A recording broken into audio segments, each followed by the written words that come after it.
ఎన్నికల సమయం దగ్గర పడుతున్న వేళ టీడీపీకి భారీ షాక్ తగిలింది. తుని నియోజకవర్గంలో యనమల రామకృష్ణుడు సోదరుడు యనమల కృష్ణుడు ఆ పార్టీకి రాజీనామా చేస్తున్నట్లు వెల్లడించారు. 40 సంవత్సరాలుగా అన్న వెంటే ఉంటూ ఆయన గెలుపుకు కీలకమైన యనమల కృష్ణుడు టీడీపీకి గట్టి షాక్ ఇచ్చారు.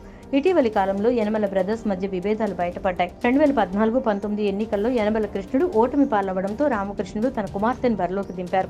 చంద్రబాబు నాయుడుతో చర్చించి కుమార్తెకు సీటు వచ్చేలా చేయడంతో తనను పక్కకు పెట్టేశారన్న భావన యనమల కృష్ణుడిలో మొదలైంది. ఈ ఎన్నికల్లో ఆయనకు టికెట్ రాకపోవడంతో అసంతృప్తి వ్యక్తం చేశారు. తుని నియోజకవర్గం నుంచి 2 సార్లు టీడీపీ అభ్యర్థిగా దాడిశెట్టి రాజాపై పోటీ చేసి ఓడిపోయిన ఆయన్ను అధిష్టానం పక్కన పెట్టింది. కూతురు గెలుపు కోసం కష్టపడుతున్న రామకృష్ణుడు తన వైపు ఒక్కసారైనా చూడకపోవడంతో మనస్తాపానికి గురైన ఆయన టీడీపీకి రాజీనామా చేసి వైసీపీలో చేరుతారని ప్రకటించారు. టీడీపీకి ఆయన రాజీనామా చేస్తున్నట్లు అధికారికంగా ప్రకటించారు. చంద్రబాబు నాయుడే నేరుగా ఆయన పిలిపించి మాట్లాడినా ఫలితం లేకపోయింది. ఈరోజు 42 సంవత్సరాల తెలుగుదేశం పార్టీలో కొనసాగుతూ ఈరోజున తెలుగుదేశం పార్టీకి రాజీనామా చేయడం జరుగుతుంది. దీనికి అనేక కారణాలను మీ అందరూ తెలుసుకున్న విషయం. ఎందువల్లంటే మరి గతంలో రాజకీయాల మీద ఆసక్తి మీద రాజకీయాల్లో రావడం, నాటి నుంచి నేటి వరకు ప్రజాసేవలో కొనసాగడం,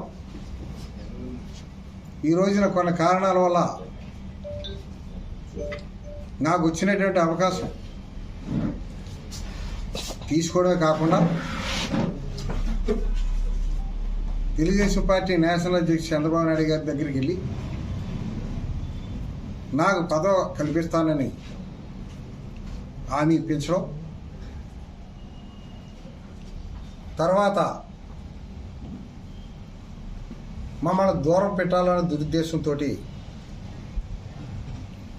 వాళ్ళ యొక్క ప్రయత్నం కొనసాగడం,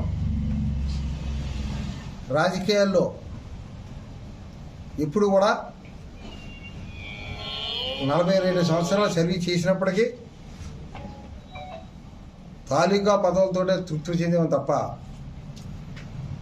ఇప్పుడు జిల్లాలో ఉన్నటువంటి జిల్లా పరిషత్ కానీ, గ్రంథాలయం కానీ, సెంట్రల్ బ్యాంక్ కానీ ఇప్పుడు ఆశించలేదు. నియోజకవర్గంలో ప్రజలకు సేవ చేయడం పరమావధిగా భావిస్తూ పనిచేసాం. ఈ రోజున వేరే పార్టీలోకి వెళ్ళడం బాధగా ఉన్నప్పటికీ ఇప్పుడున్నటువంటి మోసపూరితమైన రాజకీయాలకి మొదలగా తప్పలేదు. తప్పనిసరిగా రేపు